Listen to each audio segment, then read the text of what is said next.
तो seed fruit में बंद नहीं होते हैं ना। जितने फ्रूट हम खाते हैं वो सब एंजियोस्पर्मिक है। और अभी हम पढ़ रहे हैं जिम्नोस्पर्मिक, है ना। यानी इस प्लांट में फ्लावर आते हैं लेकिन नेकेड सीड रहते हैं, खुले हुए सीड रहते हैं, ढके हुए नहीं रहते हैं, किसी चीज़ से कवर्ड नहीं रहते हैं। Seeds are not covered by fruit, है ना, और इन द ओवरी।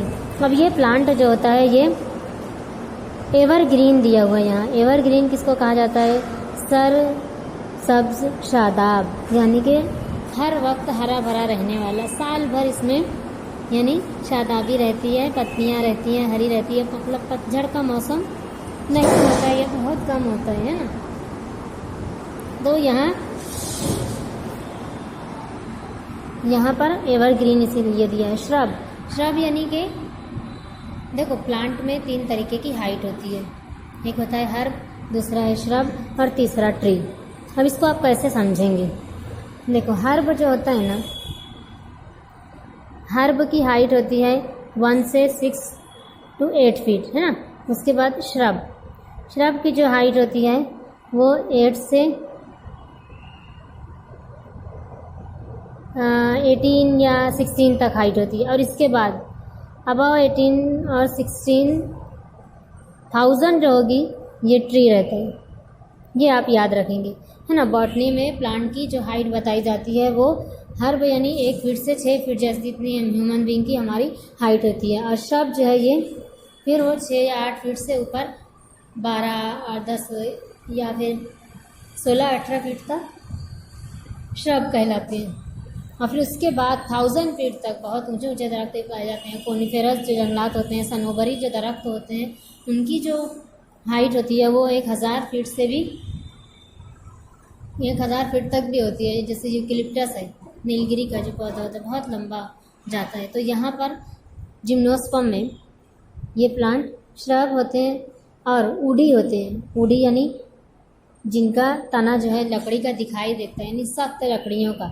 एक मीनिंग आता है यहाँ बॉटनी में हर्बेशियस और दूसरा ऊडी। ये सब टर्म्स आपको यहाँ से याद रखना है जहाँ तक भी आप बॉटनी पढ़ेंगे, है ना। ऊडी यानी सख्त लकड़ी के जैसा और इसके उलट रहता है हर्बेशियस यानी नर्म, जो सब्जी माइल होता है, हरे जैसा होता है। अब आप इतने गौर से दरख्तों को देखते नहीं हैं। अब यहाँ से आप पौधों को देखना शुरू करो, ये सारे कैरेक्टर्स आपको दिखाई देंगे। आप तो चलते चलते बस दरख्त पे नज़र पड़ गई, हरी पत्तियों पे, हाँ नहीं बहुत वो जैसे देखते हैं आप वो फ्लावर में भी सिर्फ इसकी जो कलर्ड पेटल होती है बस वही देखते हैं, उसके अलावा आप कुछ नहीं देखते। अब यहाँ से आपको सब देखना है। जैसे हमारे कॉलेज में आप आओगे, कॉलेज बिल्डिंग जो हमारी IDB की है, अभी तो फ़िलहाल बहुत प्लांटेशन हुआ है लास्ट ईयर से, नहीं तो सिर्फ सरू का जो दरख्त था जिसको कहते हैं अशोका, इंग्लिश में अशोका ट्री कहते हैं, उर्दू में सरू कहते हैं, और बायोलॉजी में उसका जो नेम है पॉलीअल्थिया लॉन्जिफोलिया, है ना। तो ऐसे ही ऊंचे ऊंचे लंबे दरख्त होते हैं ये जिम्नोस्पर्म में। अब ये प्लांट की एग्जांपल मैं आपको एक तो साइकस बताई, दूसरा ये पाइनस बहुत हाइटेड का होता है, जैसे ये सरू का होता है ऐसे ही होता। इसमें इसकी लीफ ना टूटती है जुड़ती है, मालूम की ज़बान में उसको बोलते हैं तोड़ो नहीं जोड़ो। एकदम बारीक बारीक लंबी लंबी गोल गोल होती है, ऐसे चौड़ी चपटी पत्ती नहीं होती है, उसमें टूटती है पॉइंट से और जुड़ भी जाती है। तो वो प्लांट भी पाइनस का है जो इस जिम्नोस्पर्म का मेंबर है ना। तो इस तरीके से इसके प्लांट कैसे होते हैं, एवरग्रीन, श्रब और वुडी होते हैं, है ना। इसके बाद नेक्स्ट पॉइंट देखेंगे इसका, इसमें जो कंडक्टिंग टिश्यू होते हैं यानी कि जाइलम, है ना। तो जाइलम का सिर्फ एक मेंबर ट्रैकिड्स प्रेजेंट होता है, xylem with tracheids and phloem with sieve cells. कल ही मैं आपको फिगर के साथ बताई थी, कल वाला लेक्चर देखेंगे टेरिडोफाइट का, तो उसमें वहाँ मैं फिगर बनाकर बताई हूँ स्यू सेल्स कैसे होते हैं और ट्रैकिड्स कैसे होते हैं। ट्रैकिड्स से इलांगेटेड नली के जैसे होते हैं और स्यू सेल जो होते हैं परफोरेटेड प्लेट होती है जिसको स्यू प्लेट्स कहा जाता है, उसके दोनों सेल के सिरे पर होती है स्यू प्लेट, है ना। तो ये इसके कंडक्टिंग टिश्यू जाइलम और फ्लोएम क्या बताई थी, खशबा और लेहा। जो खशबा यानी कि जो जाइलम है जो ज़मीन से पानी जज्ब करते हैं और लेहा जो है फ्लोएम है जो ज़मीन से नमकियात जज्ब करते हैं, है ना। ये दोनों मेंबर्स इसके अंदर पाए जाते हैं, इसीलिए ये वेस्कुलर नहीं है। देखो यहाँ भी डिवीज़न हुआ था तो नॉन वेस्कुलर और वेस्कुलर, यहाँ डायरेक्टली फेनेरोगैम्स में सिर्फ वेस्कुलर मेंबर्स रहेंगे। जिम्नोस्पर्म भी वेस्कुलर है, एंजियोस्पर्म भी वेस्कुलर है ना। अब यहाँ पर नेक्स्ट देखेंगे प्लांट बॉडी इसकी जो होती है स्पोरोफाइट और गैमेटोफाइट, है ना। तो जो स्पोरोफाइट बॉडी है, स्पोरोफाइट यानी अब यहाँ से तो आपको एकदम क्लियर है, जड़ तना पत्ते, है ना। Root stem and leaf, differentiation किस में रहेगा, रूट स्टेम एंड लीफ, ये तीनों पार्ट आएंगे, इसमें डिफ्रेंसिएशन इसका होगा। अब इसकी जो रूट सिस्टम है इसमें देखेंगे, रूट में टैप रूट सिस्टम है। टैप रूट यानी कि असल जड़ का निज़ाम आपने उर्दू में पढ़ा है। असल जड़ कैसे असल जड़ होती है, ये ग्रोइंग प्लांट है, ये सॉइल सरफेस है और ये एक मेन रूट है, फिर इससे बहुत सारी रूट निकलती है, तो ये कहलाती है असल जड़, है ना। इसके उलट होती है एडवांटिशियस, जो आपको पिछले में बताई थी, एक पॉइंट से बहुत सारे रेशे निकलते हैं, तो ये एडवांटिशियस है। यहाँ हम पढ़ रहे हैं टैप रूट, तो ये टैप रूट है। गड़बड़ नहीं करना, मैं दोनों डिफरेंस में बता रही हूँ तो आप उसमें जंबल नहीं होंगे। उसके बाद इन सम प्लांट्स रूट्स जो होती है सिम्बायोटिक एसोसिएशन देती है, ये रूट का ही पॉइंट है। अब ये क्या है सिम्बायोटिक एसोसिएशन, पहले तो आप मीनिंग समझेंगे। सिम्बायोटिक यानी क्या होता है, दो मेंबर्स एक साथ रहते हैं, है ना। एक साथ रहते हैं मतलब एक साथ ज़िंदगी गुजारते हैं और दोनों एक दूसरे के लिए लाजिम मलज़ूम होते हैं। अब मेंबर यानी इंसान नहीं, ये पौधे में दो पौधे जो रहते हैं वो एक साथ रहते हैं। अब दो पौधे कैसे ही जो आप देखते हैं सड़कों पे, ऐसे पौधे नहीं। जैसे मैं आपको बहुत पहले एकदम स्टार्टिंग में बताई थी, चैप्टर स्टार्ट हुआ था एल्गी में सिम्बायोटिक एसोसिएशन, पूरा मैं समझा चुकी हूँ। लाइकेन में जैसे एल्गी और फंगस है, मैं आपको ये बताई थी। गरम मसाले में आपकी अम्मी से पूछना, दगड़ फूल बोलते हैं, है ना। पत्थर फूल उर्दू में कहा जाता है। मालेगांव में मराठी हम ज़्यादा उनसे करीब है तो दगड़ फूल ही बोला जाता है। आप गरम मसाले का डिब्बा होगा घर पे तो अम्मी से बोलना निकाल के बताओ, तो आप देखेंगे वो जो घर पे होगा वो ड्राइड फॉर्म में है। जो वाइट दिखाई देगा ना वो फंगस का पार्ट है, जो असल में जब वो फ्रेश था, लिविंग था, तो वो येलो रहता है। और जो ब्लैक दिखाई दे रहा है वो ग्रीन था जब फ्रेश यानी लिविंग था, तो वो ग्रीन अल्गी और येलो फंगस। ऐसे दो मेंबर दोनों एक साथ लिव करते हैं। फंगस जो है इसके पास क्लोरोफिल है, तो वो फूड फॉर्मेशन करती है सनलाइट एब्सॉर्ब करके फोटोसिंथेसिस से। और अल्गी और फंगस जो है वो मिनरल्स एब्सॉर्ब करती है सराउंडिंग से, और वो मिनरल नहीं, वाटर एब्सॉर्ब करती है और वो वाटर एब्सॉर्ब करके वो अल्गी को देती है जो फ्रूट फॉर्मेशन। इस तरीके से दोनों एक दूसरे के लिए लाजिम मलज़ूम है। अगर अलगल सेल की डेथ होगी तो फूड नहीं मिलेगी फंगस को, और अगर फंगस को की डेथ होगी तो अल्गी को वाटर नहीं मिलेगा। तो ऐसे दोनों एक दूसरे के लिए लाजिम मलज़ूम होते हैं। Both the partners are beneficial for them, so they are called as symbiotic association. दोनों पार्टनर जो रहेंगे उनके दरमियान सिम्बायोटिक एसोसिएशन रहेगा, दोनों एक दूसरे के लिए फ़ायदेमंद रहेंगे। तो ऐसा सिम्बायोटिक एसोसिएशन यहाँ जिम्नोस्पर्म में भी मिलता है। इसके कुछ मेंबर्स हैं जिनकी रूट में, जैसे यहाँ एक एग्जांपल दी हुई है, कोरोलाइड रूट ऑफ साइकस। क्या है, कोरोलाइड रूट ऑफ साइकस। ये क्या है, साइकस जो प्लांट में आपको बताई नारियल के जैसा लेकिन शॉर्ट हाइटेड होता है, वो साइकस का प्लांट है ना। किस तरीके से, ये इस तरीके से उसके सिरे पर सिर्फ पत्तियाँ होती है। ऐसे प्लांट आई बुक में आपको फिगर बताई। अंडर द ग्राउंड इसकी जो ये रूट है, ये रूट के ऊपर, ये प्राइमरी सेकेंडरी जो रूट है, ये रूट के ऊपर फंगस आती है ऐसे, है ना। रूट के ऊपर क्या आती है, फंगस आती है। और ये फंगस कैसी होती है, डायकोटोमसली ब्रांचिंग की होती है। तो सॉरी, फंगस नहीं, एल्गी, ब्लू ग्रीन एल्गी होती है। सॉरी कोरोलॉइड रूट है ना, तो ये ब्लू ग्रीन अलगी होती है।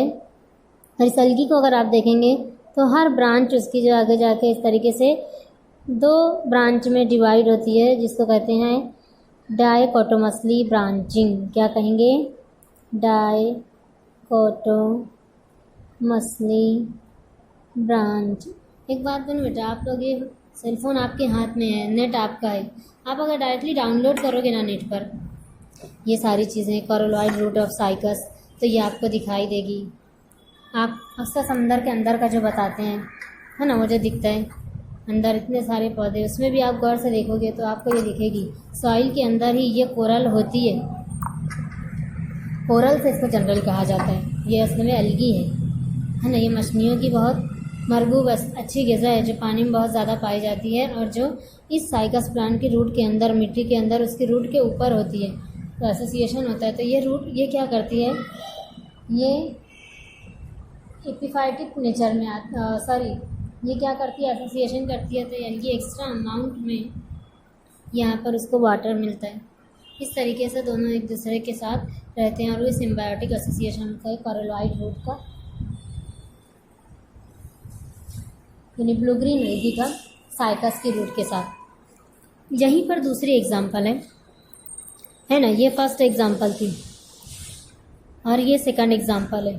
सेकंड एग्जांपल अभी जो प्लांट के बारे में बोल रही थी, पाइनस, है ना। ये पाइनस का एसोसिएशन होता है एंडोफाइटिक फंगस से।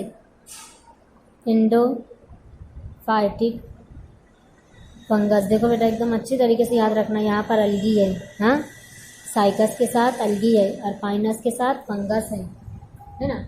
इस फंगस का नाम है माइकोराइजी। देखो माइको का जो वर्ड है ये हमेशा फंगस के लिए यूज़ होता है। माइको, फंगस की जितनी क्लास है आप नाम देखेंगे, एक्टोमाइसेट्स, डिट्रोमाइसेट्स, बेसिडियोमाइसेट्स। तो माइसेट का वर्ड माइसेट दैट मीन्स फंगस, है ना।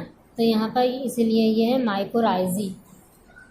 तो ये माइकोराइजी एंडोफाइटिक फंगस दिया। एंडोफाइटिक यानी क्या, एंडो मीन्स इंटरनल, एंडो का मीन्स इंटरनल, फाइटिक यानी प्लांट। तो ये प्लांट के अंदर होती है। यानी यहाँ पर आप देखेंगे पाइनस की जो रूट होती है, रूट का अगर हम सेक्शन लेंगे इस तरीके से, ये इसका सेल का सेक्शन है। तो ये अंदर प्लांट का सब सेल है और इसके दरमियान से ये फंगस की इस तरीके से हाइफी ऐसे जाती। पुराने सिलेबस में आप देखोगे फिगर भी है।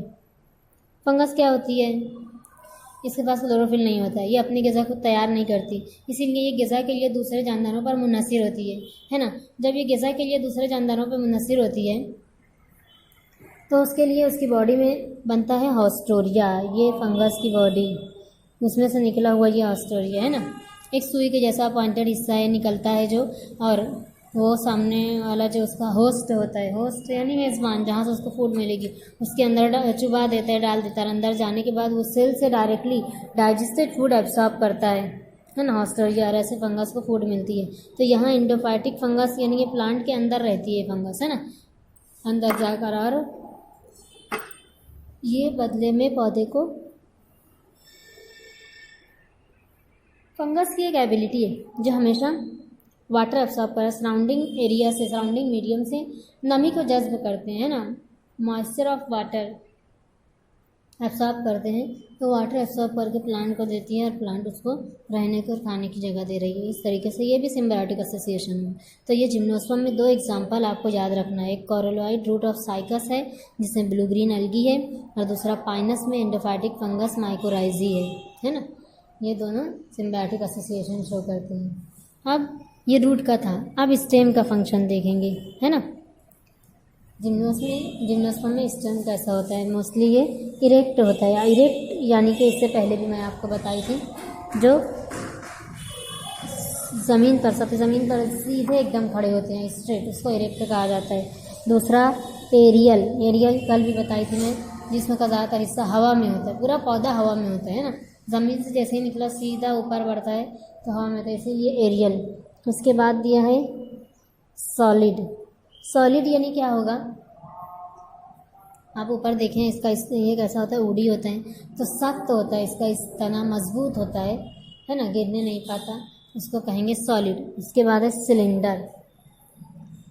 सिलेंडर, सिवाय से सिलेंडर आप याद रखेंगे। ये सिलेंड्रिकल का मतलब होता है स्तवाना नुमा। स्तवाना नुमा यानी ये अच्छी उर्दू में है, जिसको हम आम लैंग्वेज में समझेंगे, जो चारों तरफ से गोल होता है, उसको कहते हैं सिलेंड्रिकल, है ना। नेक्स्ट पॉइंट है सेकेंडरी ग्रोथ। कल भी आपको ये बताई थी। सेकेंडरी ग्रोथ यह रहेगी, यानी क्या रहेगी, प्लांट के अंदर शाख निकलेगी, ब्रांचिंग निकलेगी, है ना, इसको कहेंगे सेकेंडरी ग्रोथ। तो यहाँ पर सेकेंडरी ग्रोथ सी जिम्नोस्पर्म। क्यों, due to the presence of cambium. क्या प्रेजेंट रहेगा? Presence of cambium. बताई थी कल आपको, जब सेक्शन लेंगे तो उसके अंदर तराश में अंदर दिखाई देगा, खलियात के दरमियान बारीक बारीक खलियात की लाइनिंग रहेगी, उसको कैम्बियम कहा जाता है। वो प्रेजेंट रहता है जब तो पौधे के अंदर ब्रांचिंग होती है। तो यहाँ पर इनके पौधों में जिम्नोस्पर्म में कैम्बियम प्रेजेंट होता है, इसलिए इसमें सेकेंडरी ग्रोथ पाई जाती है। नेक्स्ट देखेंगे यहाँ पर क्या बताया है कि साइकस जो है, साइकस ये अनब्रांच्ड होता है। साइकस के अंदर हमको ब्रांचिंग नहीं मिलती। साइकस भी जिम्नोस्पर्म का मेंबर है, लेकिन साइकस ऐसा प्लांट है जिसमें ब्रांच नहीं होती है। कैसा होता है? अनब्रांच्ड होता है। साइकस अनब्रांच्ड होता है।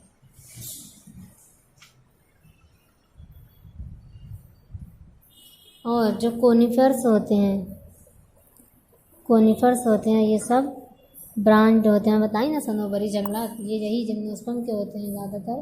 तो ये कोनिफर्स जो होते हैं ये ब्रांच्ड होते हैं। फिर इसकी लीव्स देखेंगे, है ना। लीव्स जो होती है, सबसे पहले पत्ती, है ना। लीव्स इसकी कैसे रहेगी? डायमॉर्फिक दिया है। डायमॉर्फिक यानी कि डाई मीन्स टू, मॉर्फिक यानी दो तरीके की बनावट इसमें बताएगी। एक है फोलियोज लीव्स, है ना। Foliage leaves are green simple needle like and pinnately compound. Foliage leaves कैसी रहेगी? ये ग्रीन हरे कलर की रहेगी। सिंपल यानी लेमिना इसका कंप्लीट रहेगा। कल आपको बताया इतना ही, कंप्लीट लेमिना यानी सिंपल रहेगी, है ना।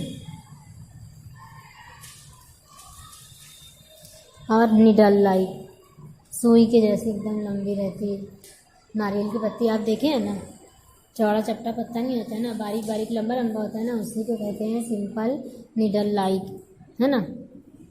या पिन्नेटली कंपाउंड, दूसरी वाली कैसी है? Pinnately compound. पिन्नेटली कंपाउंड भी कल आपको बताई थी कैसे पहचानेंगे। आप सड़कों पे चलते हैं, रास्ते में गुलमोहर का पौधा है, इमली का पौधा है, बबूल का है, ये सब में जो बारीक बारीक पत्ती होती है ना, उसी को कहते हैं पिन्नेटली कंपाउंड। कल आपको फिगर भी बना के बताई थी इस तरीके से। देखो ये है पिन्नेटली कंपाउंड लीव। जो पत्ता होता है, जो लेमिना होता है, वो बारीक बारीक पत्तियों में डिवाइड हो जाता है, इसी को कहते हैं pinnately compound leave. Whereas यानी कि यहाँ पर स्केल लीव्स भी होती है। स्केल लीव्स और small membranous brown. Scale leaves small होती है, मेम्ब्रेनस यानी कि झिल्ली के जैसी एकदम पतली होती है, और ब्राउन कलर की होती है। अदरक के ऊपर वैसे हल्की हल्की ब्राउन कलर की परत रहती है, अदरक छीलते हैं। अब आप तो वाइज है, आपकी अम्मी से पूछना। बस आप लोग का एक एक्सपीरियंस है, शादी में रात में आप लोग जब मसाला बनाते हैं, अदरक छीलते हैं ना, उस वक्त गौर से देखना, अदरक के ऊपर बारीक बारीक हल्की हल्की झिल्ली जैसी पतली पतली परत होती है ना, वो असल में उसकी स्केल लीव्स होती है। अदरक क्या है? अंडरग्राउंड स्टेम है, राइजोम है ना। स्टेम के ऊपर जो आएगा वो पत्ती ही रहेगी ना, लीफ ही रहेगी। तो हल्की हल्की ब्राउन कलर की वो झिल्ली की जैसी वो लीफ होती है। इसके बाद स्पोर्स आर प्रोड्यूस्ड बाय माइक्रोफिल। अब यहाँ पर स्पोर की बात हो रही है। स्पोर क्या है? जिससे न्यू ऑर्गेनिज्म बनता है ना, स्पोर प्रोड्यूसिंग बॉडी इसकी। तो इसमें जो स्पोर्स होते हैं वो 2 टाइप के हैं। एक क्या बताया है? माइक्रोस्पोरोफिल। माइक्रोस्पोरोफिल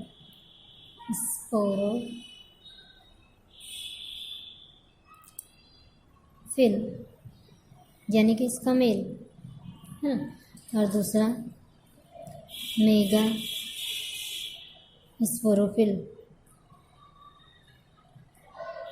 यानी कि इसका फीमेल है ना, मेगा स्पोरोफिल। ये दोनों इसके ऊपर बताएं। अब ये ज़्यादा डिटेल में नहीं है, पुराने सिलेबस में है। जो मैं फिगर आपको बताई, वो जो लंबे लंबी कोन बताई इतना इस तरीके से होती है, इसके ऊपर ये मेल कोन है, माइक्रोस्पोरोफिल है। इसको एक अलग निकालेंगे, इस तरीके से ये मिलेगा।